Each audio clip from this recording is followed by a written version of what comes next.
It started with a phone call that should have been about a missing cat, not an armed response unit in full tactical gear pointing rifles at my garage. I was on my porch drinking coffee when the first police SUV rolled into our cul-de-sac, followed by another, then another. The neighbors peeked from their blinds like a row of guilty meerkats. I thought there'd been a robbery. Then a voice boomed through a megaphone, ordering me to step away from the structure with your hands visible. I laughed, thinking it was a mistake. It wasn't. Behind the bullhorn stood Karen, our HOA president, in her neon yoga pants and visor, gripping her phone like a trophy. She waved to the officers, pointing directly at my house as if unveiling a villain's lair. I had moved into Cedar Ridge Estates 6 months ago, escaping city chaos for quiet suburbia.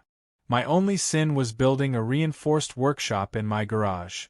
Soundproof, permitted, and entirely legal. I restored vintage motorcycles for fun and occasionally resold them online. To Karen, this meant illegal mechanical operations and gang-related activity. She had already sent me 3 violation letters and once left a handwritten note that said, "Your garage sounds like a meth lab." I laughed it off, but today she'd gone nuclear. The SWAT team didn't show up because of noise. She had reported me as a suspected weapons manufacturer stockpiling illegal firearms. As officers approached, I calmly placed my coffee cup on the porch railing and raised my hand. They searched the garage, found nothing but chrome and grease, and quickly realized the tip was bogus. The SWAT leader, a broad-shouldered man named Captain Morales, came back shaking his head. "Sir, you mind telling me why your neighbor's calling in a bomb threat over a motorcycle?" I pointed toward Karen, who had retreated to her lawn but was now recording everything on her phone. "Ask her," I said. Morales turned, and I swear I saw the vein in his temple twitch. He told his team to stand down. Karen shouted something about cover-ups and corruption. When it was over, Morales apologized.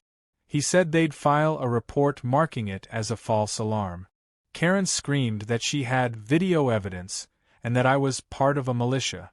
The crowd of neighbors murmured, half believing her, half embarrassed for her. I stood quietly, letting her dig deeper. She wasn't insane, just power-drunk. Karen ran the HOA like a dictator. Her husband was rarely seen, her son was away at college, and the HOA board was basically her fan club. She needed control like oxygen, and I was the one resident who didn't bow to her. After the SWAT trucks rolled away, Morales lingered for a minute. "We'll probably have to follow up with her statement," he said. "Don't worry, happens more than you think." He gave me his card. When he left, Karen marched up my driveway, trembling with adrenaline. "You can wipe that smug look off your face," she hissed. "They'll find out everything." I asked, "Everything like the legal registration of my workshop permit?" She blinked, not expecting calm sarcasm. "You think you're clever," she spat. "But I've been documenting you for months." That night, I reviewed my doorbell footage. Karen had filmed the entire SWAT event from multiple angles. She even shouted "finally" when they pulled up. I could have reported her for harassment right there, but something told me to wait. People like Karen don't stop when cornered. They double down. I decided to let her burn her own credibility first. The next morning, I found another HOA notice taped to my mailbox. "Urgent. You are in violation of Section 14B, Conduct Unbecoming a Resident." It was signed by Karen herself. I chuckled. Her own husband, Doug, a quiet guy who kept to himself, stood awkwardly in their yard watering the same patch of grass for the 3rd time that week. When our eyes met, he sighed, as if silently apologizing for her. By day 3, rumors spread. Someone claimed I'd been caught with military-grade chemicals. Another said, the SWAT team confiscated explosives. The gossip traveled faster than the truth. I didn't fight it. Instead, I sent an email to every HOA member attaching my official building permit, business registration, and the police report that clearly stated, "No illegal materials found." I ended it with one line, "Transparency is key, unlike some people's leadership style. Karen went ballistic. At the next HOA meeting in the clubhouse, she stormed in carrying a binder thicker than a Bible. "This man," she announced, pointing at me, "is undermining community safety." She presented screenshots of my Facebook posts showing old motorcycles with captions like, "Ready for battle." I nearly laughed. When I asked if she'd like to read the police report aloud, she refused. The board members looked uncomfortable. Even her two loyal allies exchanged glances. The final straw came a week later when Karen called the city inspector, claiming my garage emitted hazardous fumes. The inspector arrived, did a full check, and instead cited Karen for a blocked drainage system caused by her decorative river rocks violating local code. She argued with him on the spot, insisting my workshop caused the blockage through vibration. The man stared at her like she'd just confessed to witchcraft. That evening, Doug came over with 2 beers. "I shouldn't be telling you this," he said, but Karen called the police chief directly. "She's not done." I asked him why he put up with it. He shrugged. "She needs a fight. Always has. You just happen to be the new one." Sure enough, 3 nights later, unmarked cars rolled into the neighborhood again. I opened my blinds and saw officers walking toward Karen's house this time. Red and blue lights reflected off her windows. I stepped onto my porch as she came out in a robe, yelling, "You have the wrong address." Captain Morales was there again, visibly annoyed. He said something I couldn't hear, then pointed toward her driveway. Moments later, they led her away in handcuffs. It turned out Karen had filed multiple false emergency reports under her HOA email, escalating from suspicious noise to domestic terrorism. The system flagged her after the last one. When Morales reviewed the data, all roads led back to her IP address. The same officer she accused of covering for me was the one arresting her. As she was driven away, Doug stood silently on their porch. He looked relieved. I didn't cheer or record. I just watched. Because people like Karen don't destroy others, they destroy themselves. And all it takes is a little patience to let them. When the HOA meeting resumed a month later, her seat was empty. Morales even sent a note thanking me for my cooperation. The board quietly removed her name from the records, and for the first time, the neighborhood felt peaceful. I went back to polishing engines in my workshop, no longer the villain of Cedar Ridge, but its accidental hero. The quiet didn't feel like victory, it felt like justice done right. And somewhere in the city, I imagined Karen staring at a wall, still insisting she'd been right all along. That was the day I learned. Some wars don't need fighting. They end themselves. Doug showed up at my doorstep the morning after Karen's arrest, holding a mug that said, #1HOA President, her mug. He looked exhausted but oddly free, like a man who had just escaped a long, invisible prison. "She's out on bail," he said quietly. "House arrest. The board suspended her, but she's already talking about reclaiming her power." I invited him in, poured him coffee, and he sank into a chair like gravity had doubled overnight. "She told me you planted evidence," he muttered. "Said you're some kind of government plant sent to ruin her reputation." I laughed, not mockingly, just in disbelief. If I were a plant, Doug, I'd at least be photosynthesizing something useful. He cracked a tired smile. For a week, Karen's house was silent, eerily so. Curtains drawn, no car movement, no HOA patrols, no yoga music at 6 a.m. The neighborhood seemed to breathe again. But like every calm before a storm, it wasn't real peace. I knew Karen too well by now. She couldn't accept humiliation. She metabolized it into rage. On the 8th morning, I caught her standing at her mailbox wearing an ankle monitor and sunglasses the size of saucers. She gave me a slow smile, the kind that promised vengeance disguised as civility. "Hope you enjoyed your little victory," she said. "Because I'm not done cleaning this neighborhood up." The following Sunday, a letter arrived in every mailbox. It wasn't an official HOA notice, just an unsigned pamphlet titled, "The Truth About Our Community." Inside were grainy photos of me, my workshop, and even Doug sitting on my porch. The captions read like conspiracy notes: unlicensed operations, police corruption, neighbor collusion. She'd written it herself, clearly, but without her name on it, the HOA couldn't intervene. The gossip machine reignited overnight. Neighbors started whispering again, crossing the street instead of waving. One woman told me, "I just don't want trouble, you know?" I wasn't angry, just disappointed in how predictable it all was. Instead of reacting, I decided to build a trap of my own, not physical, but bureaucratic. Karen's obsession with HOA control had blinded her to her own violations.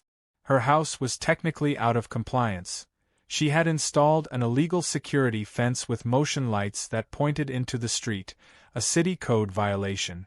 I documented everything, down to the serial number on the lights, and submitted it anonymously to the city zoning office. I knew exactly how she'd respond when confronted. 3 days later, a white city truck pulled up to her driveway. The inspector knocked. Karen appeared in her robe again, looking insulted by the interruption. They spoke for 5 minutes before she stormed inside, then returned waving paperwork, shouting, "This is harassment." The inspector calmly explained the process and left. By that evening, her fence lights were switched off, and her property bore a bright orange compliance notice. She must have realized who reported her, because the next morning I woke to find my trash cans knocked over and an HOA flyer stapled to my door reading, "Noise complaint pending."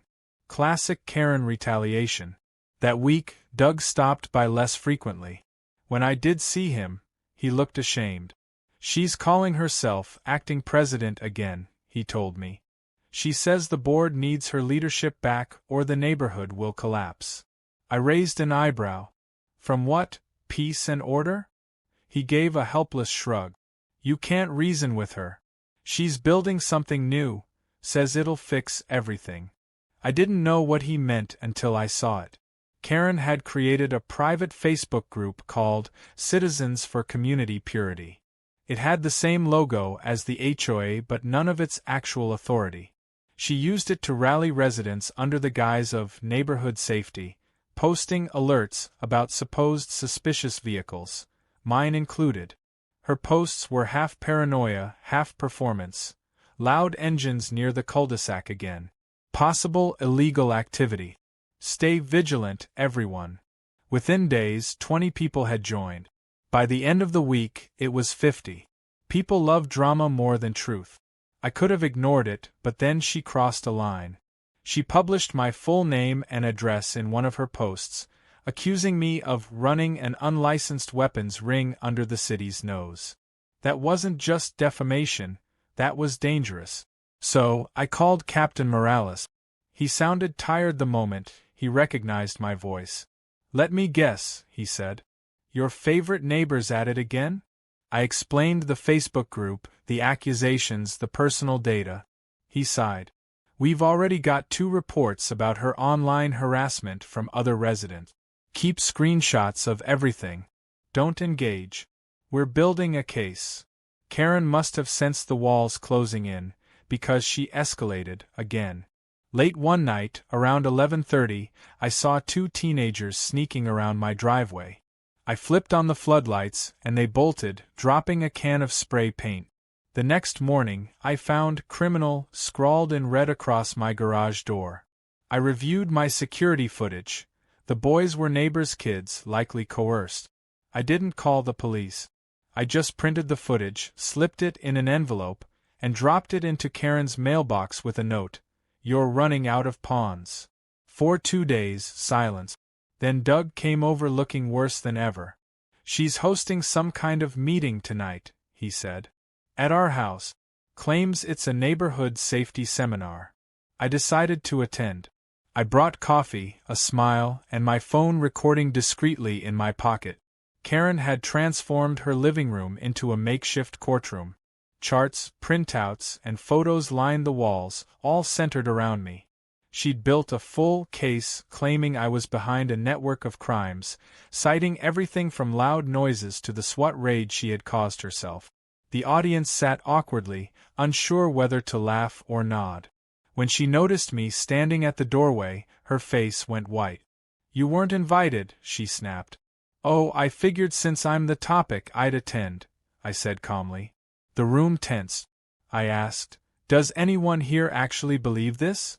One man raised his hand halfway, then lowered it when Karen glared. I reached into my pocket, pulled out my phone, and played the recording of her earlier Facebook rant where she said, "We'll scare him out if we have to." Silence fell like a dropped curtain. People exchanged looks. One woman muttered, "Karen, you can't say stuff like that." Karen's control cracked visibly. "He's manipulating all of you," she shouted. "He's dangerous. But she stopped when Doug stood up. "Enough, Karen," he said, voice trembling but steady. "You're scaring everyone." She turned on him like a cornered cat. "You think you're better than me? You've always been weak." He didn't flinch.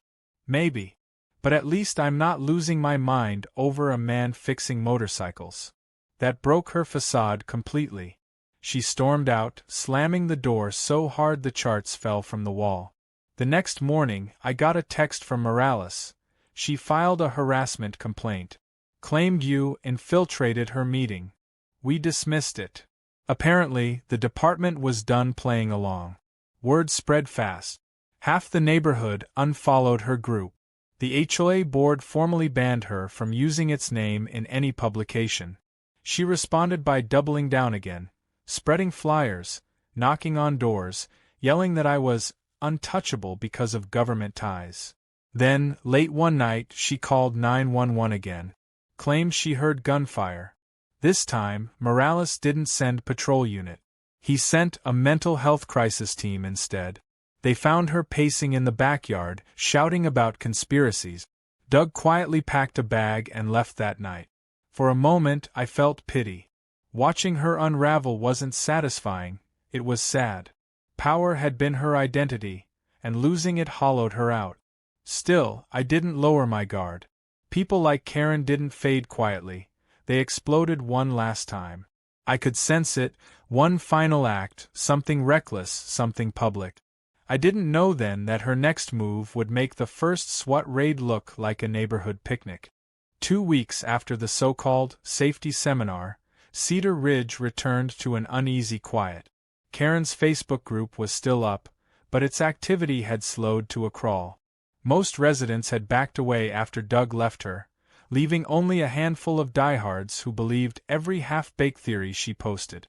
I kept to my workshop, rebuilding a 1978 Ducati and pretending the neighborhood wasn't quietly vibrating with tension. Still, every time I stepped outside, I could feel her eyes. Karen might have been cornered, but she wasn't defeated, and that made her dangerous.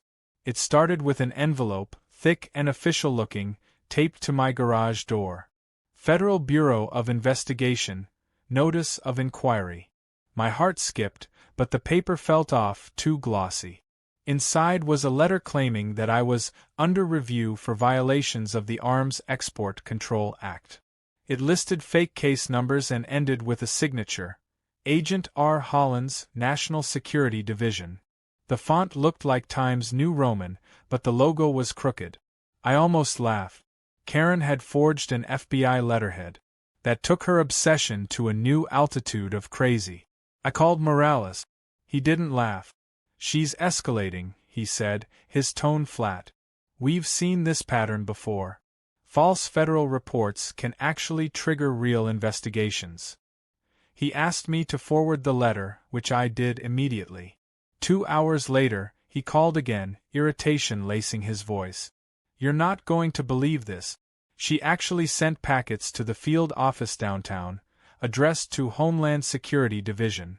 She accused you of smuggling military bike parts." I couldn't decide if I was amused or impressed.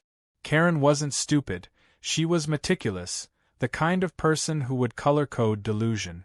Morales told me to expect a visit from actual federal agents just to clear the record, and he wasn't kidding. The next morning, 2 plainclothes men in dark suits knocked on my door. They were polite, professional, and clearly embarrassed to be there. I offered them coffee. They took a quick look at the garage, glanced over my permits, and within 10 minutes were shaking their heads. "Sorry about this, sir. False reports are common lately." I handed them the fake letter. One of them whistled softly.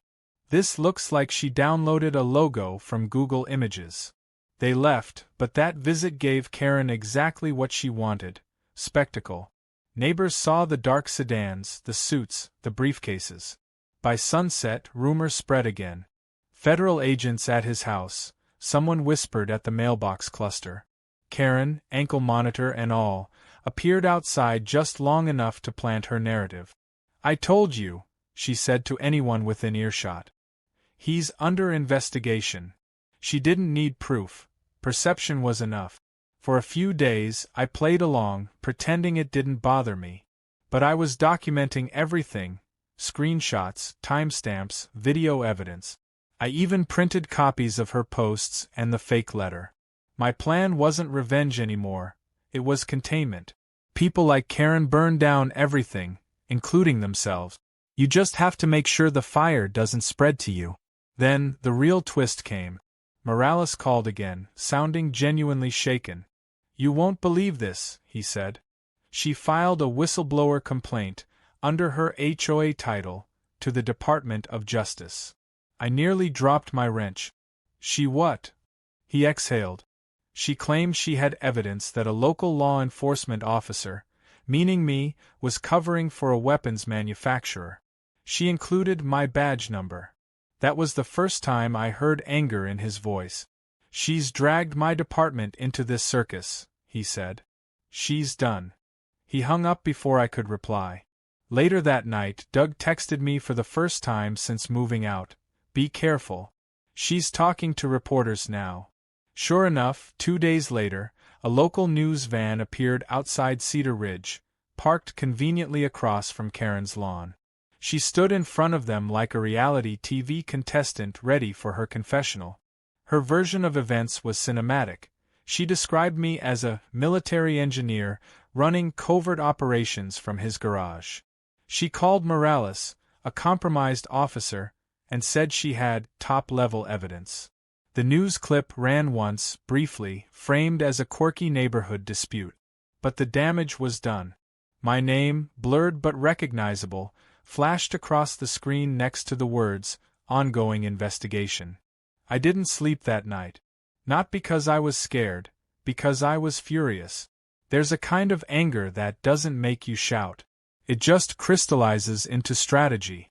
I spent the entire night gathering everything I had: video from the first SWAT incident, her posts, her fabricated documents, even timestamps proving she forged signatures while under house arrest.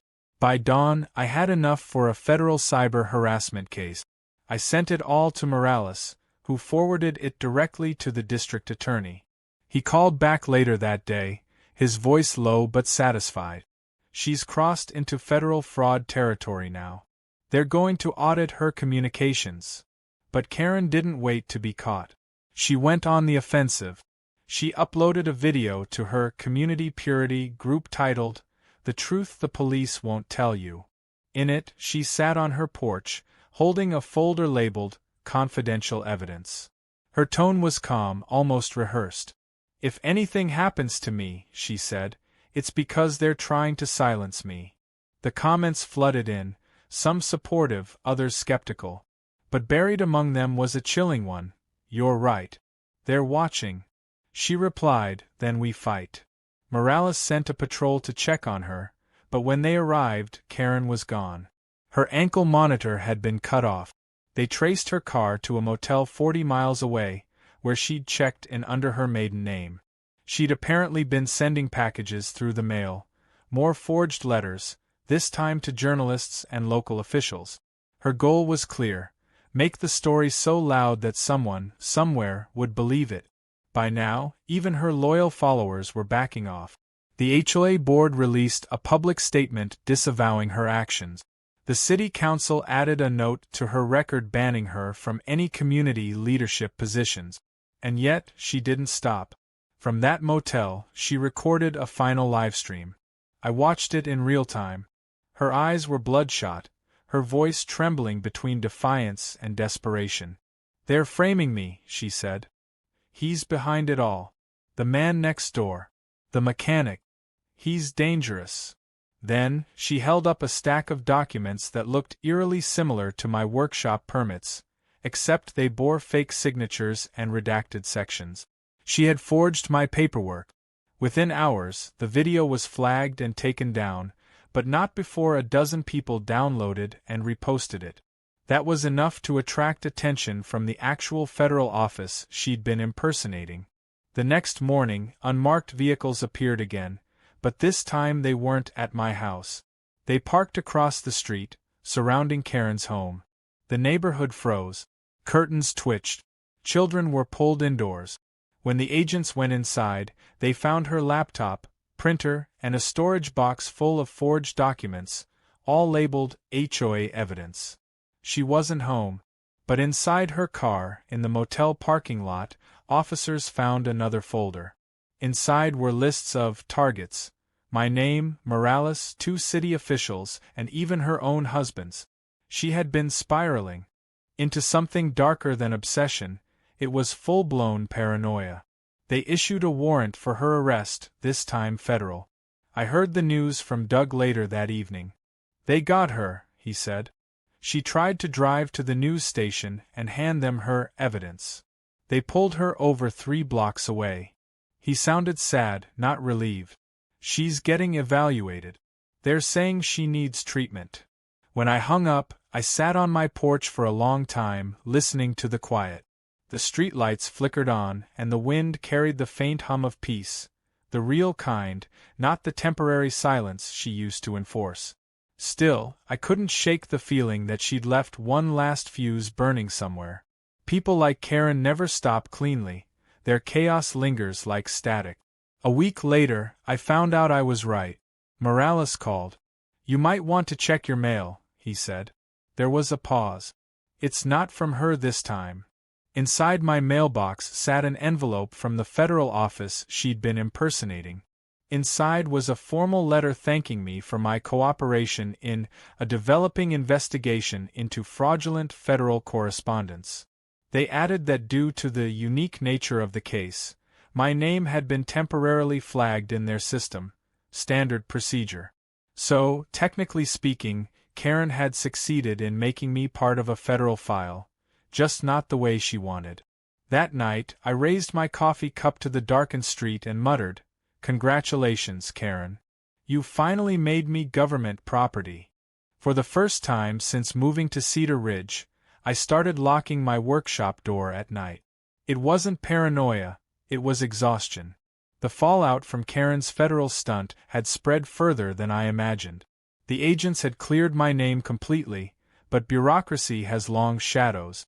My business license renewal stalled, my online listings were flagged under review, and my payment processor froze my account for security verification.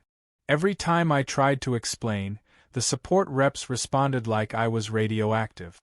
Karen had vanished into a psychiatric evaluation, but her chaos was still writing checks my sanity had to cash.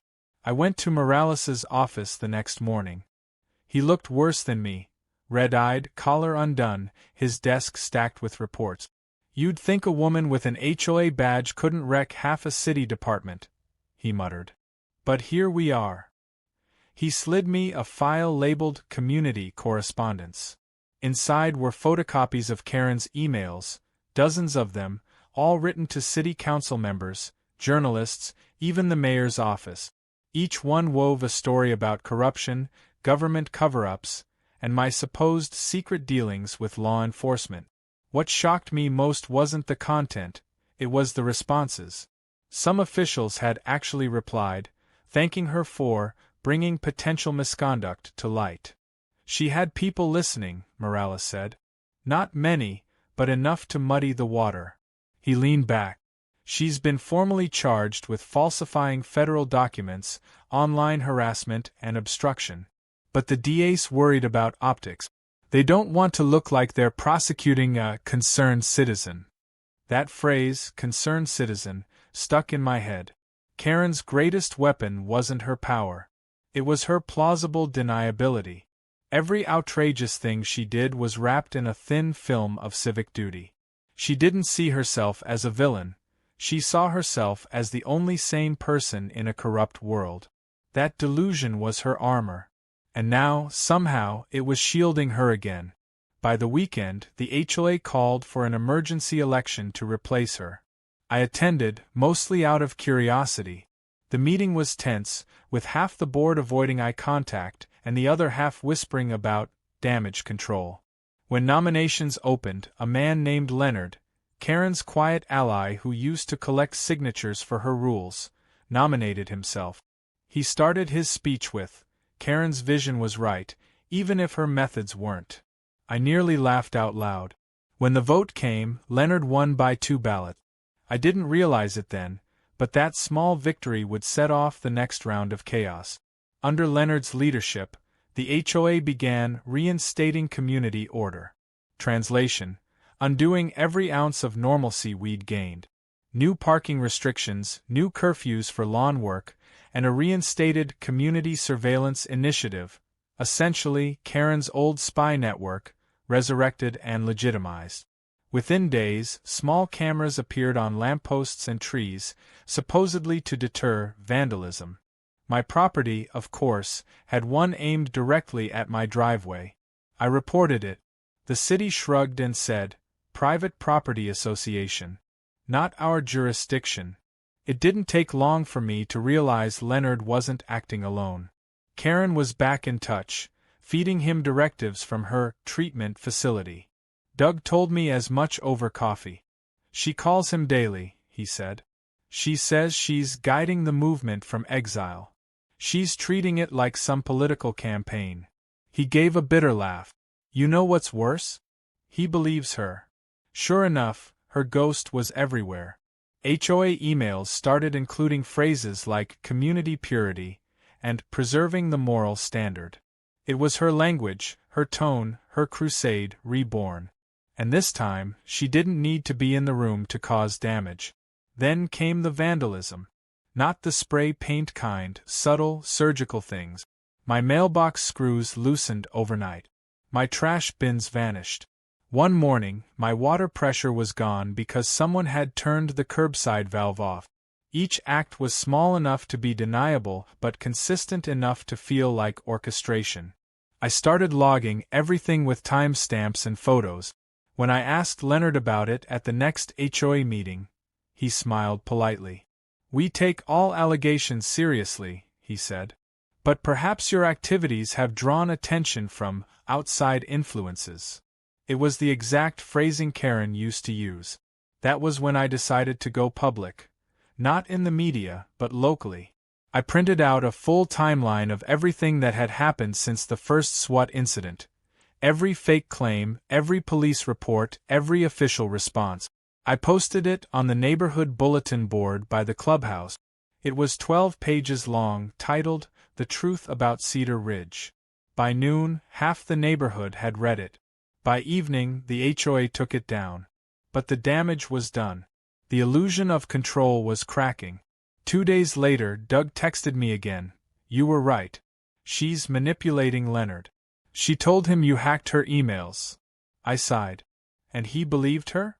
Doug replied, "Worse. He's filing a motion to expel you from the HOA for breach of trust." I should have seen it coming.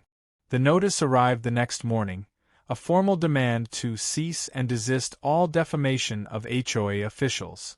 The letter cited unauthorized distribution of confidential materials, meaning my bulletin post, and threatened civil action.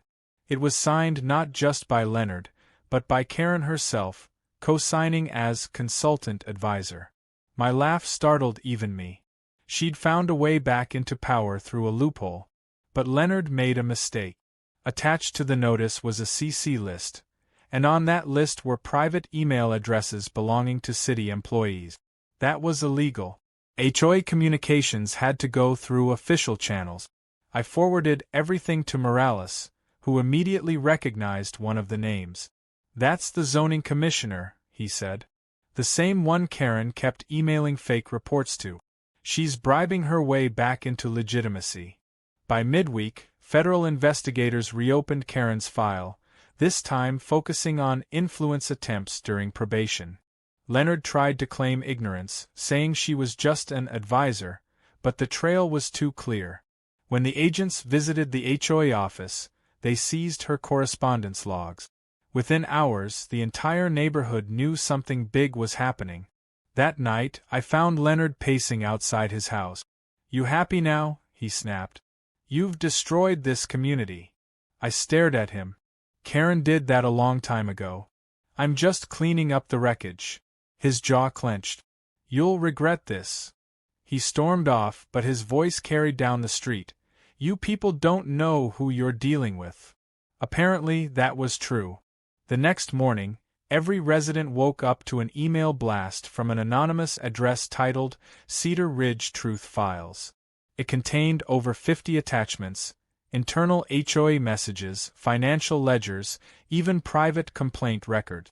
Someone had leaked everything. Buried among them was a document showing Leonard had used HOA funds to pay Karen's legal retainer and her hotel bills. The reaction was instant and volcanic. By sunset, residents were calling an emergency meeting without the board's approval. The room overflowed with people shouting, demanding answers. Leonard tried to claim he'd been misled, but the receipts were right there. One woman stood up and said, "You're all complicit. You let her come back." Another man added, "She weaponized this place, and you funded it." I didn't say a word. I didn't need to. The truth was finally doing what all my patients hadn't. The board voted unanimously to dissolve itself pending legal review. For the first time, the HOA was suspended. No leadership, no bylaws. Just a stunned community realizing how deep Karen's shadow had reached. Later that night, Morales called. "She's being moved to a federal psychiatric facility," he said. Apparently, she'd been coordinating through burner phones Leonard gave her. I exhaled slowly. "So, it's finally over?" He paused. "Maybe for her. But not for you. You'll probably get subpoenaed for testimony." He wasn't wrong. 2 weeks later, I received a federal summons to appear as a witness. As I stood on my porch that night, the neighborhood was quiet again, too quiet. The cameras were gone, the rules dismantled, the lawns unpoliced. Freedom felt strange after so much control. Doug stopped by with a small box in hand. "She left this at the house," he said. Inside was Karen's old HOA badge, cracked in half, with a note underneath. "You win for now. But order always returns." I didn't smile. I just closed the box, walked to my garage, and placed it on a shelf next to my tools, a relic of madness, power, and the neighborhood that forgot how to mind its own business. The federal courthouse was the last place I ever expected to see half my neighborhood. Yet there we were, Karen's legacy of lunacy, sitting under fluorescent lights while the U.S. District seal loomed behind the judge. The benches creaked under the weight of gossip. Leonard sat 2 rows ahead, pale and sweating, clutching a folder labeled Community Defense. Doug sat beside me, silent, his eyes hollow. Morales leaned against the wall, arms crossed, watching everything like a man guarding the world's dumbest secret. The clerk called, Case 4-19-732, United States vs. Karen Whitfield et al. The et al. Part was new. Leonard had officially joined her in the defendant list. Karen entered wearing a gray suit, hair tied tight, demeanor unnervingly composed. The last time I'd seen her, she'd been raving on a live stream. Now she looked like someone auditioning for city council again. When her eyes met mine, she smiled faintly. Not hate, but recognition. I'd become her favorite adversary, the antagonist in her self-written prophecy. The prosecutor opened with facts that still sounded surreal. The defendant created falsified federal correspondence, submitted forged documents to law enforcement, and used her role in a private homeowner association to conduct a harassment campaign that triggered multiple emergency responses. Karen's lawyer objected to the term campaign, saying it implied intent. The judge replied dryly, "Ma'am, your client's actions included impersonating an FBI agent." I think intent is fairly clear. Leonard's lawyer tried to paint him as manipulated, a gullible follower. But the paper trail told a different story. Bank transfers from HOA funds to Karen's attorney, emails from Leonard approving surveillance equipment, text messages saying things like, "We'll restore order soon." The courtroom buzzed when those appeared on the screen. One juror actually shook his head. My turn on the stand came mid-morning. The prosecutor asked me to recount everything. The SWAT raid, the fake letters, the vandalism, the smear campaigns. I kept my tone steady, factual. No embellishment, no bitterness. When he asked how it affected me, I said, "It made me realize power doesn't corrupt, insecurity does." She couldn't control her world, so she tried to control everyone else's. The courtroom was silent except for Karen's slow, deliberate tapping on her desk. Then came the twist. During cross-examination, Karen's lawyer pulled out a folder. "Mr. Reed," she said, "are you aware that Ms. Whitfield filed a formal request for all HOA correspondence under the Freedom of Information Act?" I blinked. "That's not possible," I said. "The HOA isn't a government body." The lawyer smirked. "Exactly. Yet somehow, these records were released." She held up pages of emails, real ones, between Morales and city officials discussing my case. Sensitive information. Somehow, Karen had gotten her hands on them. Morales sat up straight. The prosecutor looked blindsided. The judge frowned. "Counselor, where did you obtain those?" The lawyer said, "They were sent anonymously to our office last week." The room murmured. I glanced at Morales. His face went pale. He mouthed, "Not me." It turned out someone inside the city clerk's office had leaked them, a staffer who'd once served on the HOA's advisory committee. They thought they were helping a whistleblower. The revelation detonated like a grenade. The judge called a recess. Outside the courtroom, reporters swarmed the hallway. Cameras flashed. Karen, of course, smiled through all of it. She thrived on the chaos she created, even if it hurt her. During recess, Morales and I stood by the vending machines. "She's toxic waste," he muttered. "Everything she touches corrodes." I asked if the leak would damage the case. He exhaled. "Maybe not legally. But politically? The DA's office looks like it botched oversight. She's going to spin this." And she did. When court resumed, Karen took the stand against her lawyer's advice. Her testimony was a master class in delusion disguised as conviction. "I never lied," she said. "I exposed corruption. They laughed at me, they harassed me, they called me crazy. But when I'm gone, this neighborhood will remember who tried to protect it." Every word was theater. Even the jury looked uncomfortable, caught between pity and disbelief. Then she turned directly toward me. "He's not innocent," she said, voice trembling. "He pretends to be calm, reasonable, but he provoked me. He wanted this. He pushed me until I had to act." The prosecutor objected, but the damage was done. For the first time, I saw the depth of her conviction, not hatred, but certainty. She truly believed she was right. By the end of the day, the verdict wasn't ready, but the outcome was clear. Leonard's plea deal guaranteed cooperation in exchange for leniency. Karen's charges carried real prison time, but given her mental evaluation, she'd likely end up in a long-term facility instead. The judge ordered her remanded to custody pending sentencing. As officers escorted her out, she turned once more, locking eyes with me. "You can't lead people," she said softly. "You just herd them until they bite you." Outside, the media frenzy exploded. Headlines like "HOA President Gone Rogue" and "Neighborhood Power Play Turns Federal" flooded every local outlet. My garage became background footage in half a dozen news reports. Reporters camped outside for days, asking about the infamous SWAT raid that started it all. I didn't answer a single one. Silence had always been my best weapon. Meanwhile, Cedar Ridge fractured. Some neighbors moved out, tired of the circus. Others stayed, angry at the HOA but unsure whom to blame. Doug sold his house and vanished quietly, leaving a note in my mailbox that read, Thank you for staying calm when I couldn't. Leonard resigned before sentencing, publicly apologizing but privately sending me a letter that said, "You don't understand what she promised us." I burned it unread. 3 weeks later, Morales called again. "You sitting down?" he asked. Karen's appeal just got filed, from inside the psych unit. I almost laughed.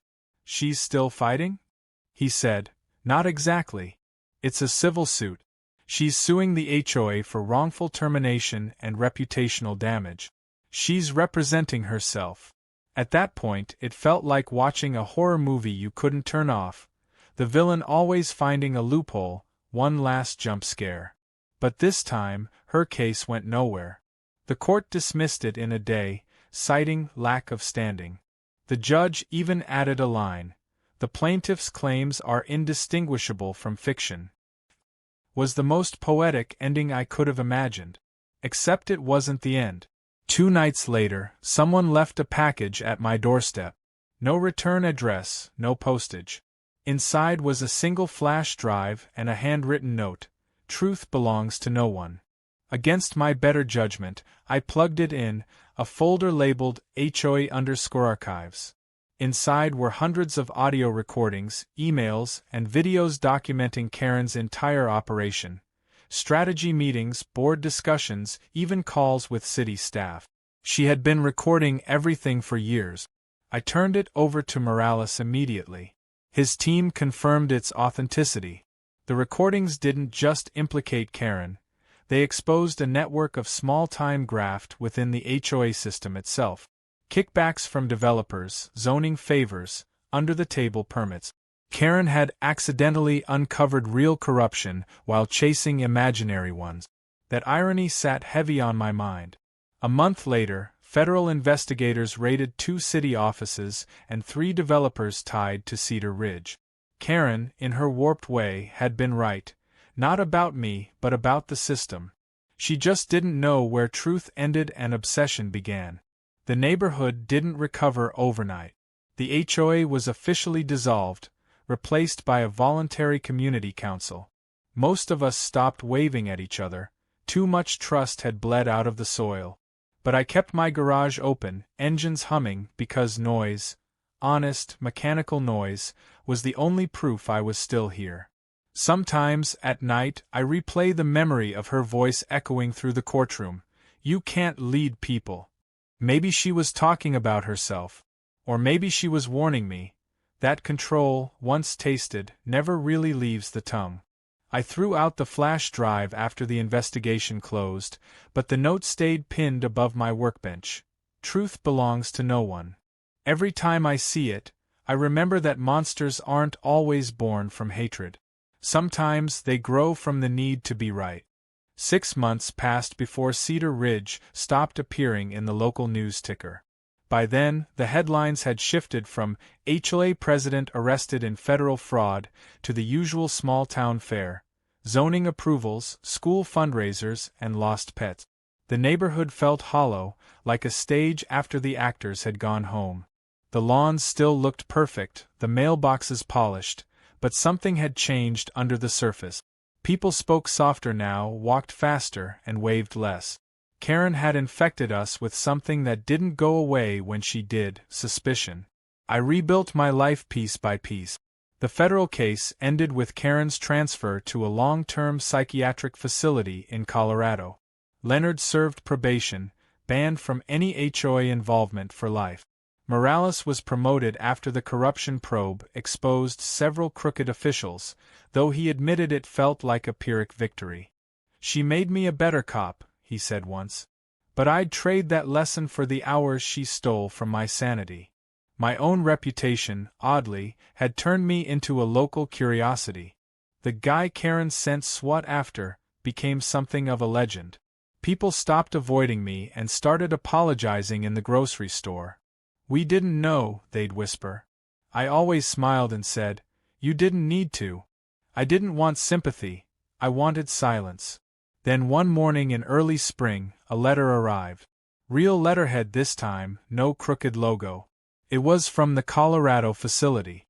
"We're reaching out to inform you," it read, that Ms. Karen Whitfield has requested to include you on her approved correspondence list. I read the line 3 times. Below it, a checkbox. Consent to receive communication, yes/no. I stared at it for an hour before marking yes. Not out of forgiveness, curiosity. Karen had always seen me as the mirror she needed to argue with. I wanted to know what she saw now that the mirror was gone. Her first letter came 2 weeks later. It was handwritten, in perfect cursive, on lined paper. Marcus, it began, I finally understand what you were trying to do. You wanted peace. I wanted order. The difference is smaller than people think. She went on about the illusion of justice, about how systems reward chaos as long as it's polite. It wasn't an apology, it was analysis. A manifesto written from padded walls. But something about it felt different. The hysteria was gone. Her sentences were measured, even reflective. She ended with, "The neighborhood forgot you, but I never did. You were the only one who didn't underestimate me." I didn't reply. A month later came another letter. This one shorter, stranger. "They think I'm cured," she wrote. "But they don't understand, institutions don't cure power, they reassign it." I folded it carefully and locked it in my desk drawer. Around that time, I noticed small changes back home. The community council had started sending newsletters again, anonymous at first, then signed by the Cedar Ridge Preservation Committee. The tone was familiar. Phrases like maintaining standards and protecting neighborhood identity appeared. They weren't as aggressive as Karen's old mandates, but the rhythm, the phrasing, it was her ghost speaking through new hands. I traced the emails and found they originated from a generic address hosted on a public server. I attended one of their informal gatherings, held at the clubhouse that had sat empty since the HOA's dissolution. A young woman led the meeting, polite, smiling, maybe 30 at most. She introduced herself as Lydia, said she'd moved here after the scandal to help rebuild trust. Her enthusiasm was disarming. But when someone asked how she'd heard about Cedar Ridge, she smiled and said, "A former resident reached out to me. Said this neighborhood deserved a second chance." My stomach turned. Afterward, I lingered as people filed out. I asked Lydia who the resident was. She said, "Just someone who believes in order." That night, I dug up Karen's letters. There was a postscript I'd missed at the bottom of the second one, faint and almost smudged. "Tell them the garden needs pruning before spring." At the time, it seemed nonsensical. Now it sounded like instruction. I called Morales. "You think she's communicating with someone outside?" I asked. He hesitated. "Unlikely. All her outgoing mails screened." Then, quieter, "But you'd be surprised what gets through. She's clever with code." Over the next few weeks, the Preservation Committee grew louder. Flyers appeared on doors, calling for voluntary property inspections. Someone repainted the curb numbers to standardize the aesthetic. It was déjà vu, but smoother, less rage, more polish. The rules had returned, wrapped in courtesy. One evening, I found Lydia on my lawn measuring the height of my hedges. "Just checking uniformity," she said cheerfully. I asked if she realized that wasn't her job. She smiled wider. "We're all part of the same neighborhood, Mr. Reed. Don't you want it to thrive again?" I said, "Karen would have loved you." Her smile faltered just a fraction. Then she said something that made my blood freeze. "She already does." I didn't sleep that night. I went online, searched Lydia's name, found almost nothing. A few old posts about real estate work, one tagged photo at a Denver community event. Then, a public donation record under her name to a neighborhood reform initiative. The founder? Listed as K. Whitfield Consulting. Karen had somehow registered a nonprofit from within treatment. The woman had rebuilt her empire under a different flag. The next morning, I sent Morales everything. He didn't sound surprised. "We've been watching it," he said. "She's not technically breaking any laws. The organization's legitimate, on paper. She consults remotely through intermediaries. Calls it restorative urban management. He paused. She's using Lydia as her proxy. I felt like laughing and screaming at once. So she wins again? He sighed. Not wins, persist. There's a difference. The committee gained traction fast. Residents who once hated Karen now embraced Lydia's softer tone. People missed structure more than they realized. Humans crave boundaries. Chaos exhausts them. Within 2 months, the council voted to formalize the group as a new HOA, under a new name, Cedar Ridge Restoration Association. The bylaws were nearly identical to Karen's original ones. History had looped on itself. When they offered me a seat on the board, I declined. But I attended the first official meeting anyway, just to see it for myself. Lydia opened with a speech about learning from the past and moving forward through unity. Halfway through, she paused, looked around, and smiled faintly. I'd like to thank the person who inspired all this, a woman who believed in responsibility and order even when the world misunderstood her. The room clapped politely. I didn't move. After the meeting, I approached her. You talk to her often? I asked. Lydia didn't deny it. She mentors me, she said. She says you're her greatest teacher, that everything she learned by fighting you. There was nothing left to say. I walked out, past the manicured lawns, past the old HOA sign now repainted with a new logo, and realized that the war hadn't ended. It had just evolved. Karen had transcended punishment, she'd turned her ideology into a virus, and Lydia was patient zero. A few weeks later, her third letter arrived. This one postmarked from the facility, but in Lydia's handwriting. Marcus, it read, you can't kill order. You can only delay it. Balance always returns, and I am balance. It was signed KW/LM. I didn't respond. I simply packed up my tools, sold the house, and left Cedar Ridge the following month. The new board tried to persuade me to stay, saying my experience with prior administration could help guide the community. I told them, that's exactly why I'm leaving. On my last night there, I stood by the garage one final time, running my hand along the polished Ducati tank, the same bike that had once made Karen call the SWAT team. I fired up the engine. The noise roared through the still air, defiant and free. I rode down the dark street, headlights cutting through the rows of uniform houses, every mailbox a monument to conformity. As I reached the end of the road, I glanced in my mirror. Lydia stood in front of Karen's old house, holding her phone up like she was recording. The porch light flickered once, then twice, in rhythmic pulses. 3 short, 3 long, 3 short. SOS. Or maybe just a signal. Either way, I didn't stop. The next morning, I was gone. Months later, Morales emailed me a single photo, the new Cedar Ridge board standing under a banner that read, Rebuilding Our Future. In the center of the back wall hung a framed quote, Order is not control, it's clarity. The caption beneath read, Attributed to K. Whitfield. I closed the email and deleted it. Then, for the first time in years, I slept without checking my security cameras. Because I finally understood, Karen hadn't called the SWAT team on me to destroy me. She'd done it to test how far control could reach. And even from miles away, through screens and proxies, she was still winning small battles. But at least this time, she'd have to fight them without me.